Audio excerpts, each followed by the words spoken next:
Assalamualaikum kepada rakan-rakan kami dan terutamanya kepada Dr. Sakinatul Radia binti Abdullah. Pada hari ini, kami daripada Kumpulan 4 akan membentangkan tentang kertas kerja kami yang bertajuk Perlembagaan Membentuk Peradaban Rakyat di Malaysia. Kumpulan kami terdiri daripada 5 ahli kumpulan dan yang pertama saya sendiri, Iman Syakira dan Sharifah Ainin Sufia, diikuti dengan Muhammad Syafiq Haziq, Muhammad Daniel dan akhir sekali Nur Nadia Shazmira. Malaysia merupakan sebuah negara yang mempunyai kepelbagaian etnik, agama dan budaya. Kepelbagaian ini merupakan satu keunikan yang akhirnya membentuk masyarakat yang hidup bersatu padu. Penerapan nilai-nilai Islam dan pentadbiran dilihat sebagai penyumbang kepada perpaduan dalam kepelbagaian budaya dan bangsa di Malaysia. Sebenarnya, dasar keislaman telah lama dipraktikan dalam pentadbiran di Malaysia tanpa mengetepikan agama-agama yang lain. Oleh itu, di dalam penulisan ini, kami akan menekankan kepada asas-asas pembinaan perpaduan umat Islam di Malaysia. Apakah yang dimaksudkan dengan perlembagaan persekutuan? Perlembagaan persekutuan merupakan satu dokumen yang mengandungi semua susunan peraturan dan undang-undang dasar atau formula yang menyatakan tugasan kuasa-kuasa awam di dalam sesebuah negara. Perlembagaan Malaysia secara rasminya Perlembagaan Persekutuan Malaysia adalah undang-undang utama di Malaysia yang mengandungi 183 perkara. Ia merupakan satu dokumen undang-undang bertulis yang telah dibentuk berasaskan dua dokumen terdahulu iaitu Perjanjian Persekutuan Tanah Melayu 1948 dan Perlembagaan Kemerdekaan tahun 1957. Seterusnya, ketertinggian Perlembagaan Persekutuan. Seperti yang kita tahu, tidak ada yang tertinggi kuasanya di Malaysia melainkan Perlembagaan Persekutuan. Ia menjadi rujukan rakyat dan pemerintah di negara ini sejak merdeka sehingga kini. Ketiga-tiga badan kerajaan, perundangan, kehakiman, eksekutif dan yang di-Pertuan Agong juga tertakluk kepada Perlembagaan Malaysia. Di samping itu, antara kepentingan utama Perlembagaan Malaysia adalah mengukuhkan perpaduan di antara kaum. Seperti mana kita sedia maklum, rakyat yang menetap di negara kita terdiri daripada pelbagai kaum, bangsa dan agama. Setiap di antara kita mempunyai perbezaan dari setiap aspek dan generasi terdahulu iaitu nenek dan moyang kita yang telah berjaya menunjukkan sifat toleransi serta telah mewujudkan masyarakat majmuk walaupun dalam kesusahan hidup pada ketika itu. Dengan wujudnya Perlembagaan Malaysia, hak dan kebebasan warga negara terjamin. Sebagai contoh, warga negara Malaysia berhak mendapat perlindungan yang sama rata daripada pihak berkuasa seperti polis dan tentera supaya keselamatan diri dan negara terjamin. Selain itu, setiap warga negara berhak untuk menganuti agama masing-masing dan tiada diskriminasi yang akan timbul sehingga menyentuh sentimen perkauman yang akan menggugat keamanan negara. Kepentingan yang kedua pula adalah memastikan pentadbiran dan pemerintahan yang adil dan terus dapat dilaksanakan. Malaysia menerusi Kerajaan Persekutuan yang dibentuk adalah berlandaskan kepada demokrasi berparlimen. Perkara ini dapat dijalankan melalui proses pilihan raya yang memberikan hak kepada rakyat untuk memilih wakil masing-masing.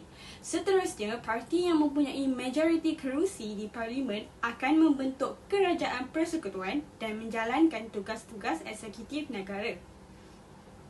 Berdasarkan Perlembagaan Malaysia, kita juga mempunyai sistem raja berperlembagaan di mana yang di-Pertuan Agong akan dipilih oleh Majlis Raja-Raja untuk menjadi ketua negara dan mempunyai bidang kuasa seperti yang dikanunkan dalam Perlembagaan Malaysia.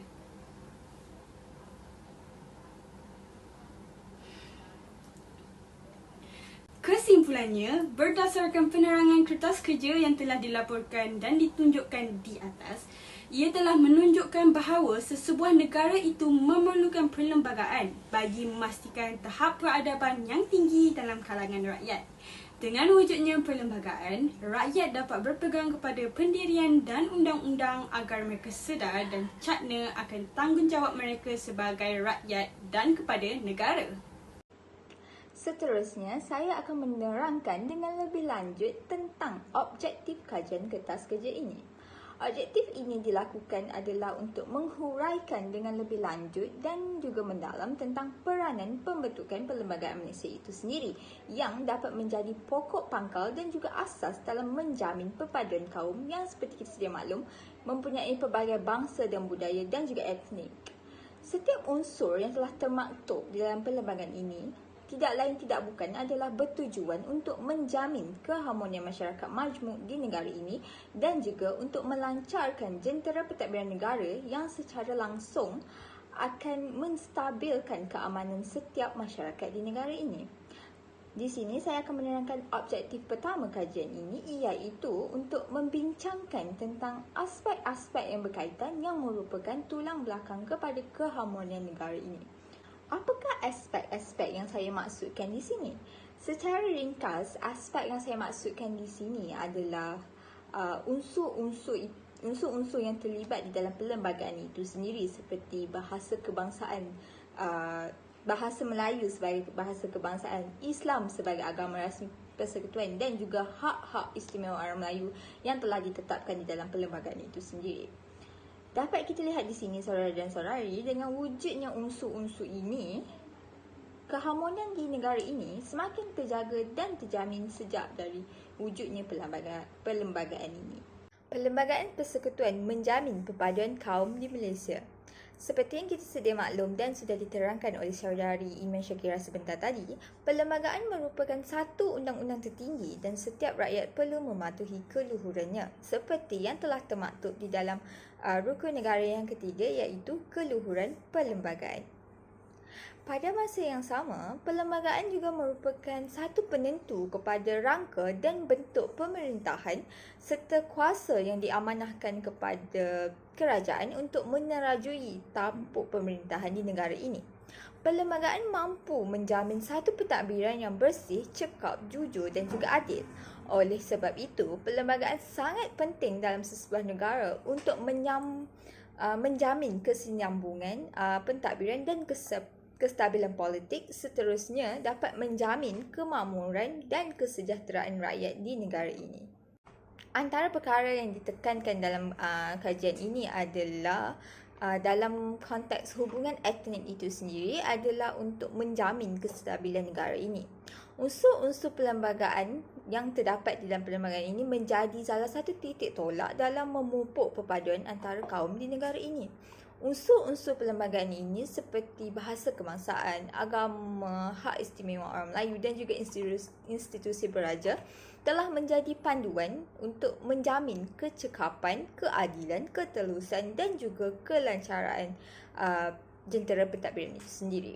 Di samping itu, antara perkara dalam Perlembagaan Persekutuan yang sangat ditekankan ialah bahasa kebangsaan di negara ini. Para pemimpin negara ini perlu menyedari yang wujudnya bahasa kebangsaan di negara ini sebagai salah satu medium komunikasi ataupun bahasa pertuturan umum dan juga bahasa rasmi negara ini tidak lain tidak bukan adalah untuk menyatu padukan rakyat di negara ini yang terdiri daripada pelbagai kaum. Hasil pemuafakatan ini bahasa Melayu telah diterima sebagai bahasa kebangsaan dalam perkara 152 Perlembagaan Malaysia itu sendiri. Persefahaman menjadikan bahasa Melayu sebagai bahasa kebangsaan ini tidak menjejaskan penggunaan bahasa ibunda kaum-kaum lain, malah turut dijamin oleh Perlembagaan Persekutuan itu sendiri. Ini bermaksud kaum-kaum lain bebas menggunakan bahasa mereka sendiri, akan tetapi bahasa Melayu tetap menjadi satu bahasa yang diguna pakai oleh semua rakyat di negara ini. Seterusnya, Perlembagaan Malaysia ini bertindak untuk mengharmonikan negara ini adalah dengan memastikan wujudnya keadilan sosial antara kaum itu sendiri. Bagi menjamin keadilan antara kaum di negara ini, kebebasan sosial untuk setiap masyarakat telah dihadkan. Perkara ini bermakna seseorang itu diberi kebebasan untuk bersuara, akan tetapi kebebasan ini telah dihadkan kerana seseorang itu tidak dibenarkan bersuara mengenai isu-isu sensitif seperti hak istimewa orang Melayu dan Bumi Putera, berkaitan bahasa Melayu sebagai bahasa kebangsaan dan juga agama Islam sebagai agama rasmi persekutuan yang boleh menimbulkan persekongkolan dan perselisihan faham antara kaum yang sekaligus akan menyebabkan ancaman terhadap keharmonian masyarakat yang berbilang kaum di negara ini. Antara kesimpulan kecil yang dapat dibuat di sini, dapat kita lihat bahawa perlembagaan merupakan salah satu kunci kepada masyarakat di negara ini dalam memelihara dan mengekalkan keamanan itu sendiri dan juga perpaduan antara kaum bagi mensejahterakan rakyat dan kemakmuran negara ini. Menjadi satu kewajipan dan tanggungjawab sebagai kita rakyat Malaysia untuk mematuhi setiap unsur yang telah termaktub di dalam perlembagaan persekutuan ini selaras dengan rukun negara kita. Seterusnya, objektif kedua daripada kajian kami adalah tentang bagaimana negara kita iaitu Malaysia mempraktikkan cara dalam membentuk perpaduan dalam kehidupan seharian demi membentuk identiti kebangsaan dalam pada masa yang sama juga memastikan hubungan antara kaum dapat dikekalkan. Di dalam artikel kelima kami yang dikarang oleh Ayu Nur Azilah dan Rohaini Amin telah membincangkan tentang hal-hal yang berkaitan dengan Perlembagaan Persekutuan Malaysia yang dapat memupuk sikap hidup dalam keadaan majmuk dan mengekalkan peradaban yang baik di negara kita.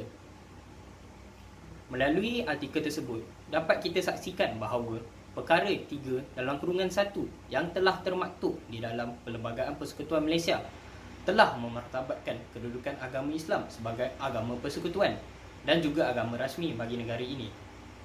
Namun, dalam pada masa yang sama, penganut agama lain juga bebas untuk menganut dan mempraktikkan agama masing-masing tanpa perlu risau diskriminasi terhadap mereka. Perkara lain yang telah dikupas di dalam artikel tersebut adalah hak seseorang individu. Ingat ya, hak seseorang individu boleh disekat jika seseorang penganut agama bukan Islam mempengaruhi individu ataupun rakan dia lah yang beragama Islam tentang agama mereka. Maksudnya seorang individu yang merupakan agama bukan Islam mempengaruhi rakan atau individu yang agama Islam. Hal ini kerana Islam merupakan agama persekutuan dan sewajarnya dikekalkan sebegitu. Seterusnya, dapatan yang kami perolehi melalui objektif kedua adalah kewujudan Perlembagaan Persekutuan Malaysia dapat menyatukan perpaduan antara kaum sekaligus mengelakkan salah faham sesama kita. Kenyataan ini juga disokong oleh Prof. Madya Dr. Muhammad Azam, individu di dalam gambar di sebelah saya ini. Menurut penulisan beliau yang kami temui di internet yang bertajuk Keluarga Malaysia Aspirasi Petikat Kesepaduan Rakyat merupakan dapatan kualitatif kami. Di dalam artikel tersebut, beliau menjelaskan bahawa perlembagaan amat mementingkan sifat tolak ansur antara kaum dan setiap individu harus menghormati pilihan agama yang dianuti masing-masing. Jika kita telusuri sungai sejarah juga, dapat kita saksikan bahawa ketika penubuhan Perlembagaan Persekutuan Malaysia ini, kita dapat saksikan bahawa Suruhanjaya Red merupakan titik tolak pada perikatan perpaduan antara 3 kaum terbesar di negara kita iaitu Melayu, Cina dan juga India. Dan saya yakin bahawa kesannya dapat kita lihat sehingga hari ini di mana kita dapat hidup aman dan harmoni bersama banyak kaum di negara kita ini. Kita kongsi makanan, kita kongsi budaya dan macam-macam lagi lah. Baiklah, sebelum saya akhiri bahagian saya ini, saya ingin menayangkan satu video yang saya jumpa di YouTube berkaitan perpaduan. Maka, marilah sama-sama kita saksikan. Malaysia merupakan sebuah negara yang terdiri daripada masyarakat berbilang kaum seperti Melayu, Cina, India, Kadazan, Iban dan sebagainya dapat hidup dalam keadaan harmoni. Masyarakat pelbagai kaum di Malaysia sudah hidup bersatu padu dan saling memerlukan antara satu sama lain. Mereka saling bekerjasama, menghormati dan bertolak ansur antara satu sama lain. Perpaduan kaum dalam kalangan masyarakat Malaysia juga mampu meningkatkan imej negara di mata dunia. Kesimpulannya, perpaduan merupakan anugerah yang tidak ternilai harganya Kekalkanlah perpaduan yang telah kita bina ini agar aspirasi kepimpinan negara untuk menjadi negara maju dapat direalisasikan.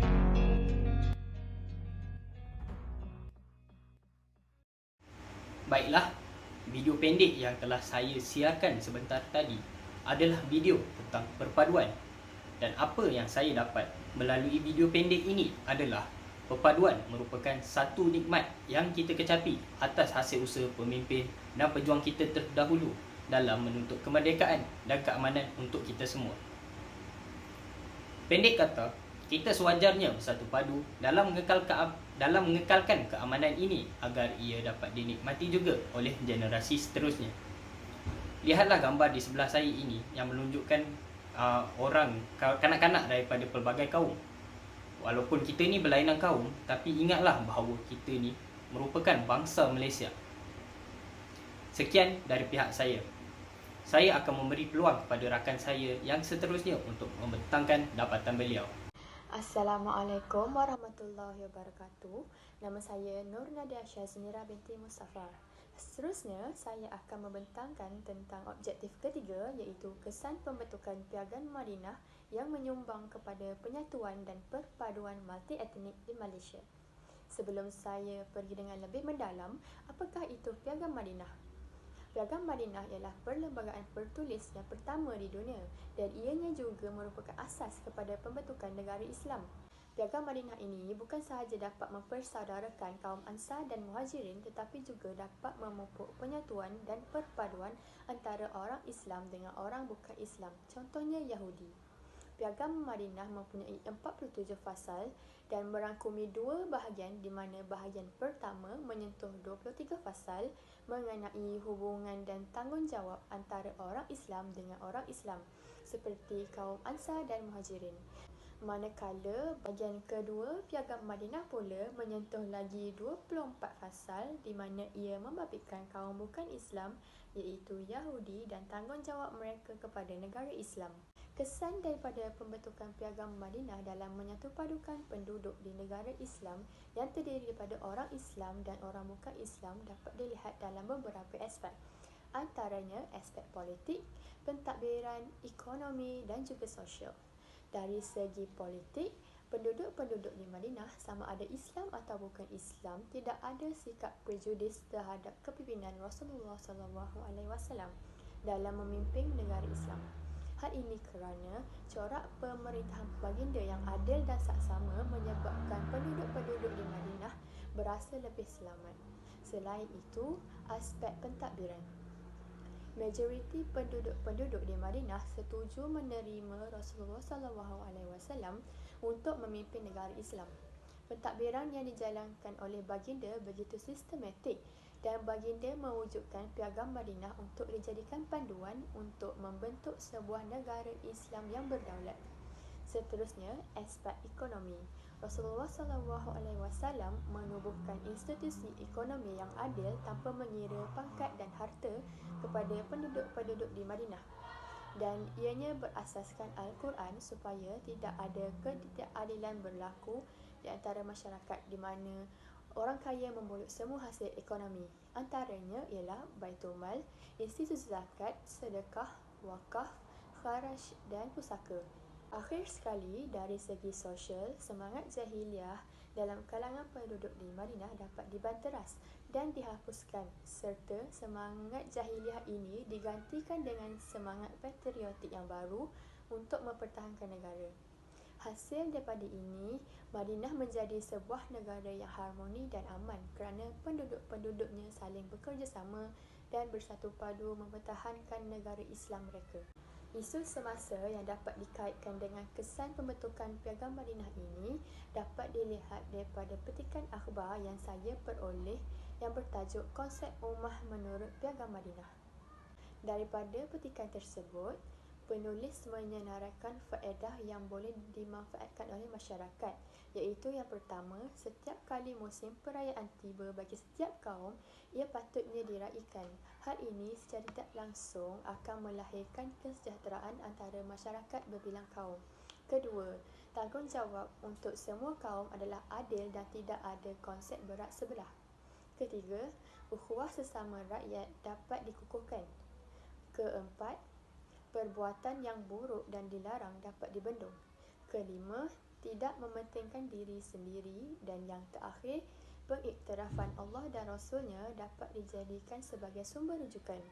Jadi, apa yang saya dapat simpulkan di sini ialah Piagam Madinah ini sesuai untuk kita teladani kerana ianya dapat membantu mengekalkan keharmonian dan penyatuan hidup rakyat Malaysia yang berbilang kaum. Sekian daripada saya. Kita beralih kepada pembentang seterusnya. Antara metodologi kajian yang digunakan dalam kajian ini adalah menggunakan kaedah kualitatif. Kaedah kualitatif adalah satu kaedah kajian yang dapat dilakukan dengan menanyakan soalan yang luas dan umum dan tidak melibatkan hanya satu jawapan yang spesifik. Untuk kajian ini, pertama sekali, kaedah kualitatif ini digunakan dengan menganalisis unsur-unsur setiap perlembagaan yang termaktub dalam perlembagaan persekutuan yang dapat disimpulkan percaya menyatupadukan rakyat di negara ini. Hasil daripada itu, dapat kita lihat dengan wujudnya perlembagaan ini, rakyat Malaysia dapat menjadi rakyat yang sangat tinggi dengan nilai toleransi antara satu sama lain yang secara tidak langsung membentuk suatu peradaban rakyat yang baik. Selain itu, dalam menganalisis dan mengumpulkan maklumat berkaitan Piagam Madinah, kaedah kualitatif juga digunakan sebagai kaedah yang mengumpulkan maklumat. Dalam menjalankan kajian ini, artikel-artikel yang berkaitan dengan Piagam Madinah membantu dalam mengumpulkan maklumat dan ianya terbukti bahawa Piagam Madinah juga berjaya dalam membentuk peradaban rakyat Malaysia yang berbilang kaum dengan wujudnya makasih syariah. Selain daripada itu, pengolahan maklumat daripada artikel juga dihubung kaitkan dengan ilmu pengetahuan itu sendiri. Kesimpulannya, berdasarkan penerangan kertas kerja yang telah dilaporkan dan ditunjukkan di atas, ia telah menunjukkan bahawa sesebuah negara itu memerlukan perlembagaan bagi memastikan tahap peradaban yang tinggi dalam kalangan rakyat. Dengan wujudnya perlembagaan, rakyat dapat berpegang kepada pendirian dan undang-undang agar mereka sedar dan cakna akan tanggungjawab mereka sebagai rakyat dan kepada negara.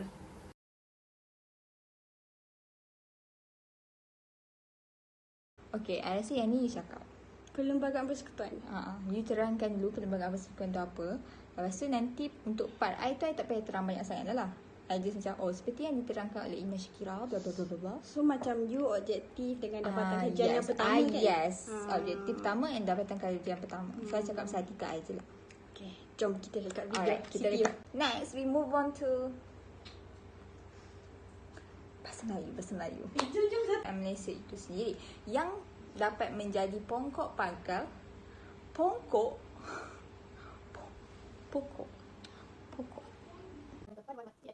Multi etnik di Malaysia yang menghubungkan